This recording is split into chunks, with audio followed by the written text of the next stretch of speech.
नमस्कार, मैं हूं वीके शर्मा। आप सभी का स्वागत है नेशनल समाचार। दोस्तों, भारत राष्ट्र की बात हम सभी करते हैं और अपने राष्ट्र पर अभिमान की बात भी हम करते हैं, क्योंकि राष्ट्र प्रथम का जो नारा है आजकल पूरे देश में प्रखरता से लिया जा रहा है। यहाँ हमारे पीछे आप देख पा रहे हैं कि मुखर हिंदू प्रखर राष्ट्र की बात कही जा रही है और इसी परिकल्पना के साथ में एक संस्था की स्थापना हुई जिसका नाम आप देख पा रहे हैं भारत रक्षा मंच। भारत रक्षा मंच की स्थापना के पीछे क्या क्या मुख्य कारण थे और स्थापना कब हुई, इसके बारे में जानने के लिए, बात करने के लिए कुछ खास व्यक्ति हमारे साथ में आइए उनसे परिचय करते हैं। बहुत बहुत स्वागत है सर आपका। जी, मेरा नाम नंदन झा हुआ, मैं दिल्ली प्रदेश का अध्यक्ष हूँ। ये संस्था भारत रक्षा मंच 27 जून 2010 को स्थापना हुआ। माननीय सूर्यकांत केलकर जी ने देखा कि देश में जनसंख्या वृद्धि को रोकने के लिए और अवैध रूप से बांग्लादेशी यहाँ घुसपैठ कर रहा था, या अन्य देशों से भी बहुत सारे मुसलमान लोग यहाँ घुसपैठ कर रहे थे। ये देश की दर्द को देखते हुए उसने एक संस्था की स्थापना किया जिसका नाम है भारत रक्षा मंच। और देश में हर जगह इसकी, पूरे देश में एक शाखा बन गया है। हर देश में हमारा ब्रांच है इसका, और हम लोग अच्छी तरह घुसपैठी को, जनसंख्या बिल और NRCC पर काम कर रहे हैं। सवाल ये होता है कि जो भारत की संस्कृति हजारों साल पुरानी है जी, तो ऐसे क्या जरूरत पड़ गई कि भारत को रक्षा की बात उठानी पड़ी, भारत रक्षा मंच बनाना पड़ा? क्या भारत अपने आप में सुरक्षित नहीं है? इसलिए कि 70 साल से जो हमारी सरकार थी वो इस तरह के असंतुलित जनसंख्या और घुसपैठ पर कभी ध्यान नहीं दिया। इसकी दर्द को समझते हुए भारतीय की रक्षा के लिए, भारत सुरक्षित रहे, इसकी रक्षा के लिए आदरणीय सूर्यकांत केलकर जी ने इसका स्थापना की है। जो हम देश में और अवैध रूप से घुसपैठी को बंद करना है और संतुलित जनसंख्या जो है, जो डेली बढ़ रहा है, उसको रोकना है। ये काम तो सरकार का है, भारत सरकार का काम है। अगर एक संगठन की हम जिम्मेवारी माने तो उसमें किस प्रकार से सक्षम है? क्योंकि भारत सरकार की जिम्मेवारी है कि राष्ट्र की संप्रभुता, उसकी रक्षा के लिए वो काम करे। संगठन के माध्यम से हम सरकार को जागरूक करेंगे और लोगों में जागरूकता पैदा करेंगे। पहले क्या होता था, हिंदू यहाँ डरपोक टाइप पर था। कोई जो आया सामने में, जो घटना होती थी, उसको जवाब देने के लिए हम लोग सक्षम नहीं थे। तो इसके लिए ने हमारा रक्षा मंच का पहला नारा है कि हिंदू मुखर बने, कोई भी घटना हो तो उसका सामना करें, जिसका कि आप देख रहे हैं हर जगह आज हमारा गोबद्ध है। उसके लिए हमारे संगठन के लोग या अन्य लोग, हमारे देश के जो हिंदू हैं, उसे लड़ते हैं और उसको रोकते हैं। तो गो हत्या भी बंद हुआ है, जिसमें हमारा संगठन बहुत अहम योगदान दिया है। जनसंख्या बिल है, तो जनसंख्या बिल के लिए हम लोग सरकार से लड़ रहे हैं, अभी बात कर रहे हैं, जो कि अभी लागू होने वाला है। दूसरा है ये जो अवैध है, अवैध रूप से घुसपैठी बंद हो चुका है लगभग, और जो भी यहाँ है उस पर कार्रवाई हो रही है, जैसे आसाम में हुआ, अन्य प्रदेश में भी हो रही है। तो हम लोगों का उद्देश्य है कि देश में जो देश के मूलवासी हैं वही देश में राज करे कम से कम। लेकिन ये जो हमारे 70 साल की जो कांग्रेस के सरकार थे, नेहरू जी की जो शासन था, उसमें जो हमारे देश में ये अवैध रूप से चल रहे घुसपैठी को जो शरण दिया गया, उसको रोकना हमारा उद्देश्य है। हमारा यशस्वी जितना भी कार्य करता है, इसके लिए एकदम समर्पित रूप से काम करते हैं। हमारे जो दर्शक आपको देख पा रहे हैं वो ये जानना चाहते हैं कि जो हमने संस्था की बात कही, भारत रक्षा मंच, ये भारत रक्षा मंच जब स्थापना की गई तो उस समय कौन कौन इसके स्थापना करने वाले लोग थे, और आज इसकी जो संख्या है, जो लोग जुड़ चुके हैं, वो क्या पूरे राष्ट्र में इसकी शाखाएं हैं, और केंद्रीय कार्यालय कहाँ पर है? इसका केंद्रीय कार्यालय 3 नंबर BP हो, जहाँ हम लोग बैठे हुए हैं। आदरणीय सूर्यकांत केलकर जी और अन्य उस समय में कुछ लोग थे जो बनाए, और अभी हमारा शाखा प्रायः हर प्रदेश के जिला में भी हो गया है, प्रदेश में है और जिला में भी हो गया। दिल्ली का प्रभार मेरे ऊपर है, और इससे पहले भी है। पहले जो हमारे अध्यक्ष थे वो भी संगठन बनाए हैं, लेकिन अभी जो हमारा जिम्मेवारी है, विधानसभा से लेकर वार्ड तक भी हमारा कमेटी बनेगी, जहाँ के अध्यक्ष और कार्यकर्ता हैं हमारे, और जिनका हम विस्तार अभी लगे हुए हैं, विस्तार कर रहे हैं, और हर प्रदेश के अध्यक्ष लगे हुए हैं। इसका विस्तार बहुत जोरों से चल रही है, और लोगों में इसके लिए खुशी जाहिर कर रहा है कि भारत रक्षा मंच अच्छा काम कर रहा है, हिंदुत्व के लिए काम कर रहा है, और एक संगठन बहुत ऊंचे लेवल पर हर आदमी से जोड़ करके, हर आदमी को साथ लेकर के, हर आदमी का सहयोग से चल रही है। भारत रक्षा मंच की जो स्थापना हुई थी तो उसके बाद में अभी ये पूरे राष्ट्र में इसकी शाखाएं फैल गई हैं। तो अभी आपके सामने परम लक्ष्य क्या है कि जो भारत को एक हिंदू राष्ट्र घोषित करने की दिशा में कदम बढ़ाना है, और क्या इस दिशा में आपको सरकार की तरफ से कुछ मदद भी मिल पा रही है? हम लोग सरकार से आग्रह कर रहे हैं, हिंदू राष्ट्र तो हमारा है, ये तो शाश्वत सत्य है, भारत हिंदू राष्ट्र है, ये हमारा नारा है। और हिंदू राष्ट्र था, रहेगा। हम लोग इसके लिए सरकार से आग्रह कर रहे हैं, सरकार को निवेदन करना से हमारा आवेदन जा रहा है जो कि इसको हिंदू राष्ट्र बनाया जाए। हिंदू राष्ट्र संवैधानिक रूप से तो हिंदू राष्ट्र नहीं है, लोकतांत्रिक देश है और इसमें सभी धर्मों की मान सम्मान किया जाता है, सभी धर्मों को आज़ादी है। तो अभी हिंदू राष्ट्र की हम बात नहीं कर सकते, कारण ये है कि विशुद्ध रूप से अभी हिंदू राष्ट्र की घोषणा नहीं हुई है। लेकिन 70 साल से जो हमारी सरकार थी वो तो हिंदू राष्ट्र के हिंदुत्व पर कोई काम ही नहीं किया। हमारे लिए 96 में एक बिल आई थी, बिल आया था हिंदू विरोधी बिल, तो हमारे विरोध में ही सब बिल आया।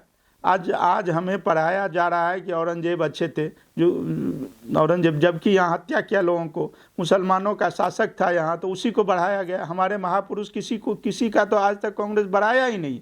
70 साल आज़ादी के बाद आज तक हम जानते थे गजनबी आए और औरंगजेब आए, यही सब आए। ये अच्छा काम, जब हमारे देश में हत्या किया लोगों को, लाखों आदमी का हत्या हुई, लेकिन उस पर कोई उसकी हमारे महापुरुष का कहीं पढ़ाई नहीं है। शिवाजी जी इतने महान काम किए, उनका कोई नाम नहीं ले रहा, लेकिन वहाँ औरंगजेब का नाम हो रहा। 24 नवंबर को मेरा आयोजन हुआ था गुरु तेग बहादुर जी बलिदान दिवस पर, जिसमें उनको 1675 में उनको धड़ से अलग कर दिया था, सर को शीशगंज में जिनका है, तो उनका हम लोग सदाहत दिवस मनाए थे यहाँ दिल्ली में। तो उन लोगों को तो कहीं नाम नहीं है, कहीं ये कांग्रेस वाले दिए नहीं, या जो यहाँ हमारे सत्ता के लोग तो दिए नहीं, क्योंकि हिंदू को पीछे रखा गया, बहुत पीछे रखा गया। तो हमारा संस्था जो भी सरकार है, हमारा संस्था का पहला उद्देश्य है कि हमारा यहाँ जनसंख्या बिल लागू हो और हिंदू प्रखर बने, हिंदू कोई चीज़ से संघर्ष करने के लिए तैयार हो। तो इसलिए हम लोग तैयार हैं हर चीज़ से, जो हमारा देश हिंदू राष्ट्र था, हिंदू राष्ट्र रहेगा। आप ये तो मानेंगे कि जो संवैधानिक रूप से हमारे संविधान की रचना की गई, उसमें सभी धर्मों को मान्यता मिली है, सबको आज़ादी से रहने का अधिकार है, अपनी पूजा पाठ, अपनी संस्कृति को मानने का अधिकार है। तो हिंदू राष्ट्र विशुद्ध रूप से अगर हम बात करें, हिंदू राष्ट्र की परिकल्पना तो होती है, जो आपकी भारत रक्षा मंच है, उसका परम उद्देश्य भी यही है कि भारत को हिंदू राष्ट्र बनाना है। लेकिन जो लोकतांत्रिक व्यवस्था है उसमें अभी सरकार ने घोषणा नहीं की है, और उस दिशा में हो सकता है कि आपकी संस्था प्रयास कर रही है, लेकिन सरकार की तरफ से इस तरफ से कोई सिग्नल नहीं मिला है। तो हम लोग सरकार से आग्रह कर रहे हैं, इस बात के लिए आग्रह कर रहे हैं। हमारा इस पर सरकार से आग्रह चल रही है और इस पर हम लोग काम कर रहे हैं कि हमारा राष्ट्र हिंदू राष्ट्र है, क्योंकि ये तो साधु संतों का राष्ट्र रहा है। आज तक तो साधु संतों का राष्ट्र हिंदू राष्ट्र ही रहा, लेकिन जो भी इस देश में रहेगा वो हमारे देश की, जो भारत का बात करेगा, भारत की रक्षा की बात करेगा, ये यहाँ तोड़ने की बात नहीं करेगा। अभी कुछ लोग भारत यात्रा पर हैं, उनका पूर्वजों तो भारत तोड़ने का काम किया, हिंदू को अपना अधिकार से वंचित किया है। तो हमारा अधिकार, जब हम यहाँ बहुसंख्यक है, हमको अधिकार से वंचित किया गया, तो ये देश में हम कहाँ हैं? ये तो इसी बात के लिए। दूसरी बात है, जो 14 से पहले जितने भी प्रधानमंत्री हुए थे, या कोई भी हमारे जो यहाँ प्रधानमंत्री के रूप में वो लिए थे, शपथ लिए थे, एक आदमी मंदिर जाने से डरते थे। आज हमारे 14 के बाद जो प्रधानमंत्री हुए हैं, तो बड़े बड़े टीका लगा के जा रहे हैं हर आदमी। उनको देखने के बाद बहुत सारे लोग दाढ़ी बढ़ा रहे हैं, नकल कर रहे हैं और टीका लगाते हैं, और क्या ये शर्ट के ऊपर जनेऊ पहन के चलते हैं। आप राहुल गांधी की बात कर रहे हैं? मैं किसी की बात नहीं कर रहा हूँ, मैं एक उदाहरण दे रहा हूँ। तो सभी लोग हैं जो इस देश में डरते थे मंदिर जाने से, चंदन लगाने से, और बड़े बड़े माने हिंदू के पार्टी में कोई नहीं जाते थे, आजकल सब जाने लगे हैं और टीका लगाने लगे हैं। जी, अब पहले आपके अनुसार अगर हम बात करें प्रधानमंत्री नरेंद्र मोदी जी की, तो उनका जो उन्होंने पदभार संभाला है, तब से हिंदू राष्ट्र की उसकी जो कल्पना है उसको बल मिला है, और मजबूती से हम हिंदू राष्ट्र की ओर बढ़ रहे हैं। भारत की जो संस्कृति है उसको रक्षा करने के लिए नरेंद्र मोदी जी बने हैं। नरेंद्र मोदी जी जब से प्रधान बने, देश की रक्षा हो, देश की संस्कृति की रक्षा हो, देश की धरोहर की रक्षा हो, देश की जो धर्म स्थल है उसकी रक्षा हो। हमारे जितना भी धर्म स्थल है, कहीं पर उसको वो मस्जिद बना दिया, कहीं पर वो कुछ बना दिया। आज यदि खोद के निकाला जाता है तो वहाँ शिवलिंग निकल रहे हैं या बड़े बड़े मंदिर निकल रहे हैं। तो इस संस्कृति की रक्षा के लिए माननीय आदरणीय श्री नरेंद्र मोदी जी यहाँ प्रधानमंत्री हैं, उससे इसकी हम लोगों का हिंदू को मुखर होने के लिए एक प्रेरणा मिला है। दोस्तों मैं एक बात और बताना चाहता हूं कि अगर अंतर्राष्ट्रीय स्तर पर देखा जाए तो भारत की छवि बहुत ही ज़्यादा स्वीकार्य हुई है। आज भारत के प्रधानमंत्री नरेंद्र मोदी की जो विदेश नीतियां हैं, उनकी जो कार्यशैली है, उसको लेकर न केवल भारत में बल्कि दूसरे देशों में भी इस बात को लेकर सराहा जाता है कि वो मानवता की दृष्टि से काफ़ी उल्लेखनीय कार्य कर रहे हैं। अभी वर्तमान में रशिया और जो यूक्रेन का युद्ध चल रहा है, उसको लेकर भी सभी राष्ट्र प्रयास कर रहे हैं कि युद्ध रुके, लेकिन उसमें आखिरी समय में अब कोशिश की जा रही है कि भारत इसकी मदद सहायता करेगा तो ये युद्ध रुक सकता है, जिससे मानवता की क्षति होने से बच सकता है। तो भारत की ये स्वीकार्य छवि और अंतर्राष्ट्रीय मंचों पर अनेक जो संस्थाएं हैं उसमें भी भारत को प्रतिनिधित्व मिला है, और ये सम्मान की बात है कि भारत का जो नेतृत्व है विश्व स्वीकार करने लगा है।